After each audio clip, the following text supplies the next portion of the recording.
Hello and welcome to European Democracy Corner. Please introduce yourselves for our viewers.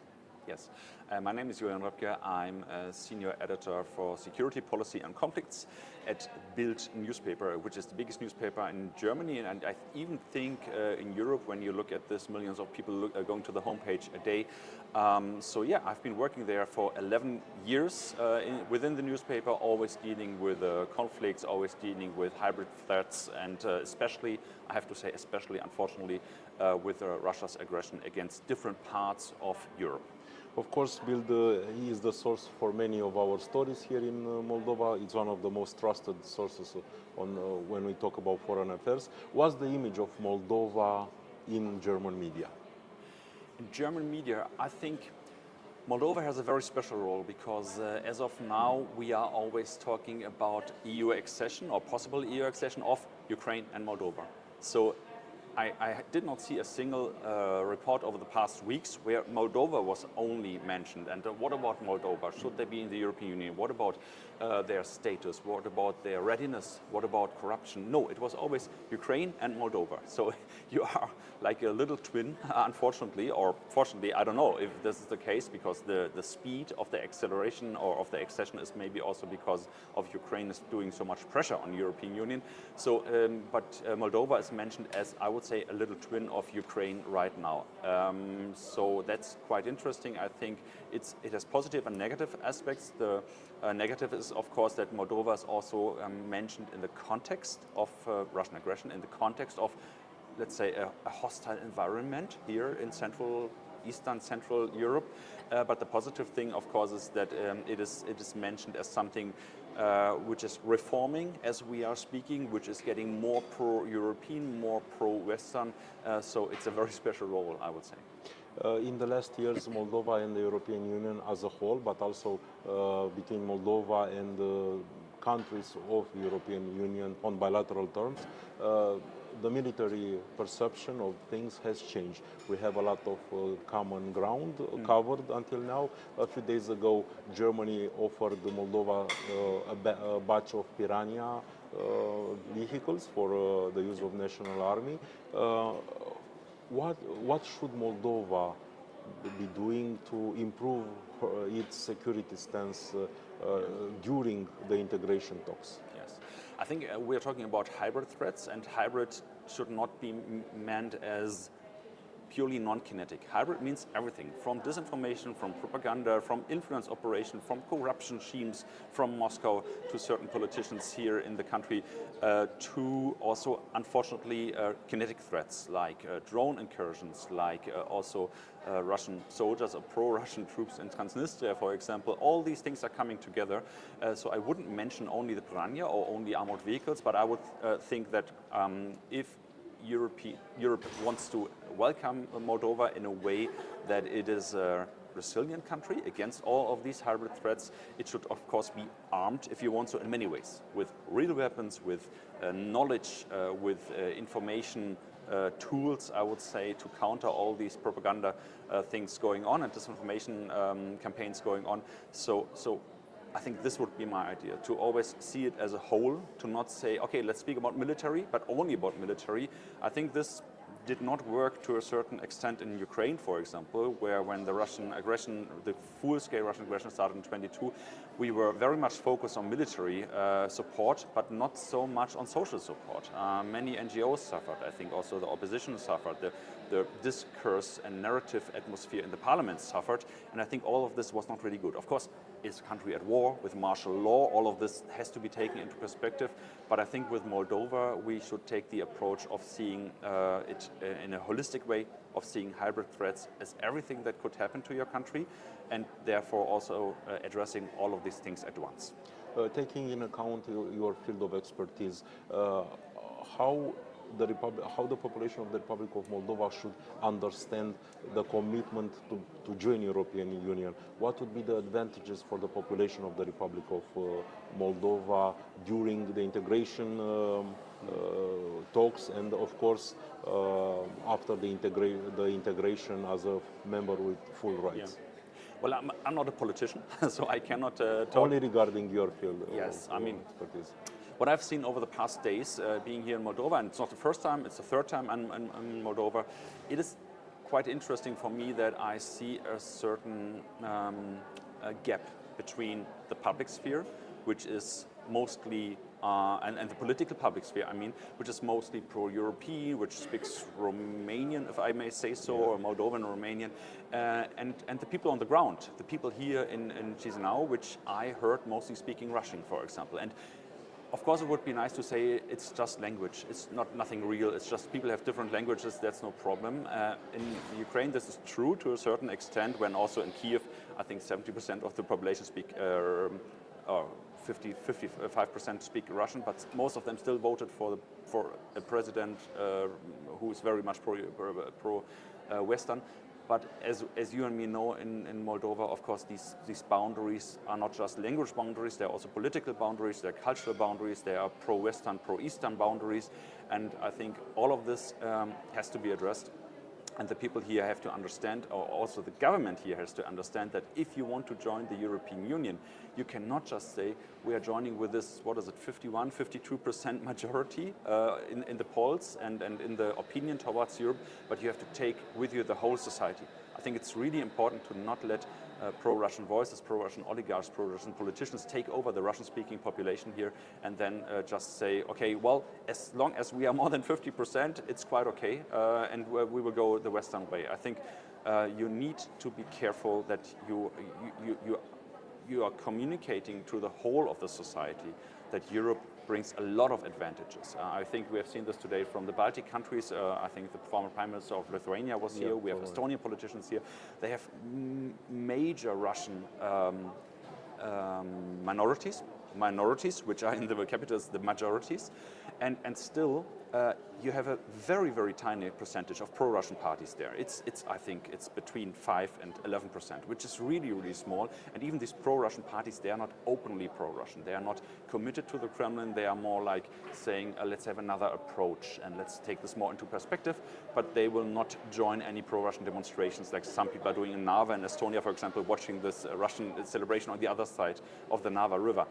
So I think this is something you should achieve and you should work for in Moldova, having the Russian-speaking population being still a pro-European population.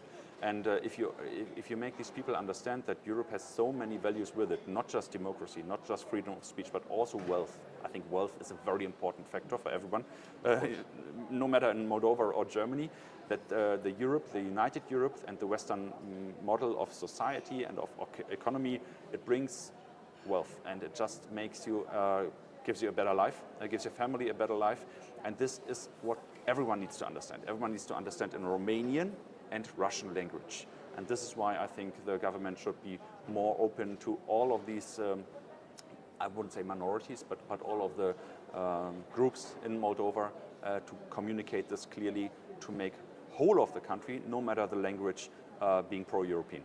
Of course, some of the people that we are talking about, which speak Russian on Chisinau streets, are from Ukraine. We have almost 10% of the population of the capital. It's from refugees from Ukraine. Chisinau, it's one of the main gates to go to Ukraine, to get out of Ukraine. How is seen the support that Moldova has been given to Ukraine during the last years? How does Europe see this support of Moldova for European Union? So first, absolutely. I mean, I heard 100,000 Ukrainian citizens took refuge here, and Chisinau has only 750,000 inhabitants. So this is, I mean, even 10, 13%. This is a gigantic percentage. I don't know about the social benefits. I don't know about how the integration is working, but I heard from people here that it's mostly the service sector where they are integrating, so being taxi drivers, working in restaurants. I have to say that's the same in Poland, where I have been recently more often, and I think 90% of the Uber drivers are Ukrainians in the capital of Warsaw, and you can easily see this. So you can talk with these people, and you can see this on their apps. So this makes it interesting, and it's really good to see this. Or let's put it this way: they are so well integrated. Speak Polish there, that you need to look at the details to see that you have a Ukrainian in front of you. Of course, in Moldova, this is hard for me because I don't know if they are Russian speaking because they are are of Russian origin or they are in Ukrainian origin, but still mostly of them are coming from the southern parts of Ukraine, Yes. so they are mostly Russian or bilingual speakers. Absolutely. So this is something I think extraordinary also which no other European country can speak of. I mean, even smaller countries like Lithuania or Estonia, they have not this high percentages there. In Germany, we took 1 million of refugees, but also we have a population of 84 million. So this is much easier to absorb than in Moldova. Next thing I want to talk about is that, and this is really important to me, that Moldova is a gateway for Ukrainian refugees to also come to other European towns. As you know, flight traffic is impossible due to the Russian aggression on Ukraine, and I was really astonished and also also very, very glad to see that I think 90% in the plane from aircraft from Berlin to Chisinau were Ukrainian citizens. I saw this on the passports with the language and all of this. So this was really striking to me that I mean, of course, it's also an economic thing for the airlines. I think they're happy about this, but still, Chisinau or Moldova is a way for Ukrainians to travel safely from just behind the border. I think it's 2 hours from here to the border, something like this. Yes, yes, to the in Odessa Oblast. So I was driving this myself with a German foreign minister 1 year ago when we came from Odessa directly to Chisinau. We were able to drive faster than most of the others, but still, it was very impressive to see such a short distance here. So this is something. Also, of course, I don't know if you have been to Ukraine since 2022, but this every month. Yes, very good. So it's really striking to see the difference between peace and war. The moment you cross a border, whether it will be in Poland or in Hungary or in Moldova, it's a totally different atmosphere for everyone leaving, whether or not you're Ukrainian or German or Moldovan. You have the ability to live in more or less peaceful circumstances. And I think this is also something Moldova is offering these people. It's a bit of, I wouldn't say rehabilitation, but it's a possibility to get out of the war. And as crazy as it is, you have a much lesser chance to get killed by a Russian bomb or Russian drone in Moldova than you have just 5 minutes to the other side. You know, the bridges were bombed, for example, very close, and we have seen, unfortunately, also Moldovan airspace being abused by Russian Shahed drones to attack Odessa and to attack western Ukraine, Lutsk, Ivano-Frankivsk, and Lviv, and so on.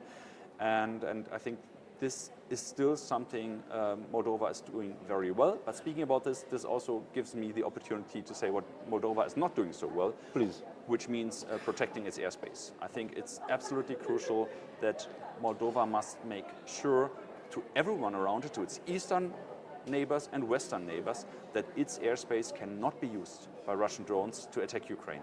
I think what we have seen a couple of weeks ago, where a Russian Shahed drone was basically passing all major Moldovan cities from the north to the south. In the middle of the month of May. Yes, absolutely. And this was something striking to me. I couldn't imagine that this is possible, that everyone is filming this drone, seeing this drone, and no one is trying to shoot at it. I mean, it's not because of Ukraine, it's because of this drone is most probably loaded with 80 kilos of explosives, which no matter which town it goes down, it will cause some damage or maybe injury or death. So I think it's obligatory to Moldova to defend its airspace. And if you don't have NATO jets doing this, like we have seen in Lithuania recently, where Dutch jets or Portuguese jets were doing this, and you don't have this, then you need other means. But there are other means, like interceptor drones. There are many of these to be offered, at least on the market. They are on a very low price. You are speaking of below 10,000 euros, which is much cheaper than 10 minutes of flight of an F-16, or what the Lithuanians have to take. So I think there are means and possibilities, but of course, as always, the political will needs to be there. And if a drone is circling 50 kilometers into Moldova, more than 1.5 hours over the country, I think there's no question that this is violating Moldovan sovereignty, Moldovan airspace, and Moldova has every right, and I would say obligation, to down these Russian drones. One last question, taking in account your field of expertise. You are well aware and you know very well the situation in Transnistria. So, what kind of advice would you give to the Moldovan authorities, to the Moldovan society as a whole, taking in account Transnistria and its place in Russian politics towards the Republic of Moldova?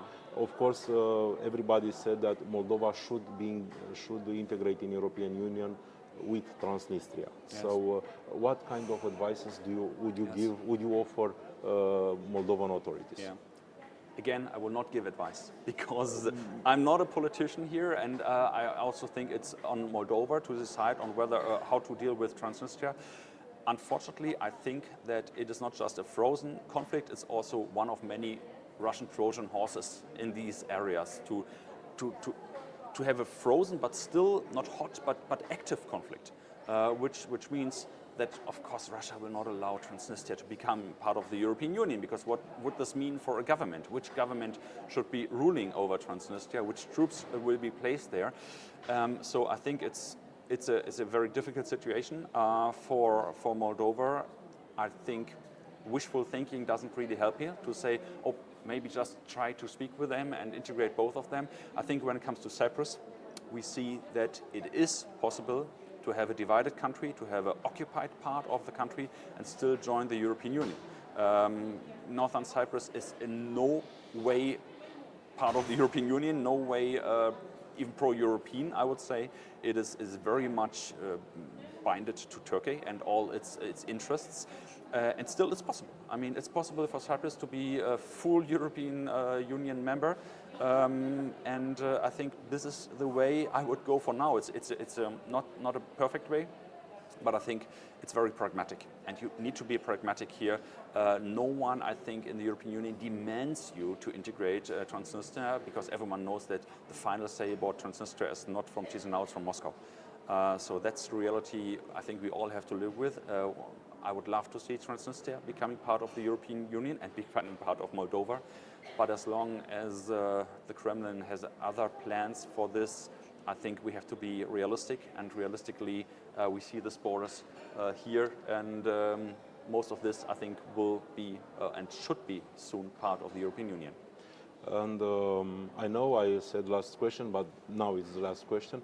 What advantages brings the Republic of Moldova for European Union when Moldova will become a full member of European Union? What would be the gains for the European bloc? Yes, I think we have heard this before today from some of the speakers here, which are saying the way Moldova reacted to all these hybrid campaigns and hybrid threats from Russia, not talking about this drone I was mentioning before, but about interference, about TikTok being used as an election tool, for example, it has been much tougher, much more robust than what we are seeing from most European countries, including my own country, Germany.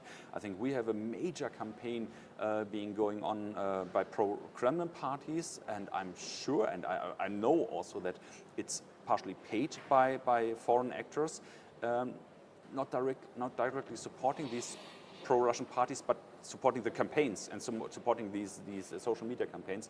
And we are very lax towards this. We are not really much reacting to this. I've seen totally different ways in Moldova. Also, the politicians have been much more outspoken. Also, the courts have been acting actively, not just if someone gives away state secrets, which is the only way in Germany to be labeled a traitor of the state, if you want to, but also if someone is clearly acting on behalf of Russia. This is not a crime in Germany. I think it's a crime in Moldova, if you can really see this from a politician. So this is what we can learn. I mean, how to react, how to be resilient against hybrid threats, which are not only kinetic, but also in the information area.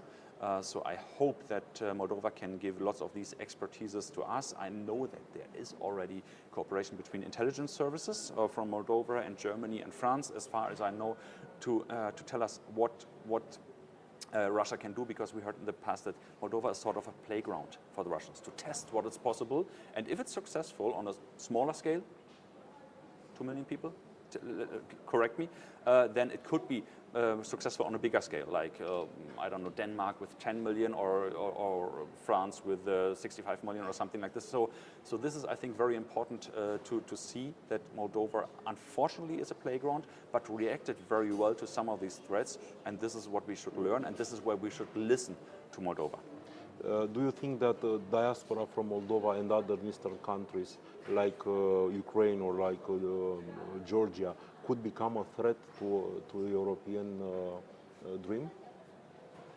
No, I wouldn't think so. As rooms for Russian propaganda? No, I don't think so. I think you can see in Germany where the pro-Russian parties are polling right now with 35%. That Russian propaganda is really successful in old Europe, in old countries which are have a very long European history, and everyone says there's no chance that we could turn against the European Union. Yes, we can. We saw this with the referendum in Great Britain in 2016, I think, and we will see this again in other countries. We have also in Poland, for example, I think, Konfederacja is getting stronger there. It's extremely pro-Russian. We see this in other countries as well, that even the old right-wing parties, PiS in Poland, Front National in France, and some others, they are saying, okay, guys, we are right-wing and we want independent states within the European Union, but you guys, you are clearly pro-Moscow. This is all you want. So we have a weakness there, I think a growing weakness in old democratic, if you want so, established European states. So I don't see a threat there from these new countries. I rather think we can learn, and we must learn from you. I was saying this a lot in the 2010s about the Baltic countries, when we were just not listening to them about what Russia could be doing, about how our infrastructure is threatened in the Baltic Sea and all of this, and we just didn't listen to them. We think, you are little small new countries, you have this big neighbor which makes you Russophobic, and now we know everything they were warning of is true, and I think we should do the same when it comes to Armenia, when it comes to Moldova, when it comes to Ukraine. Thank you very much for your time, and we expect you back in Chișinău as soon as possible. I hope so. Thank you. Thank you.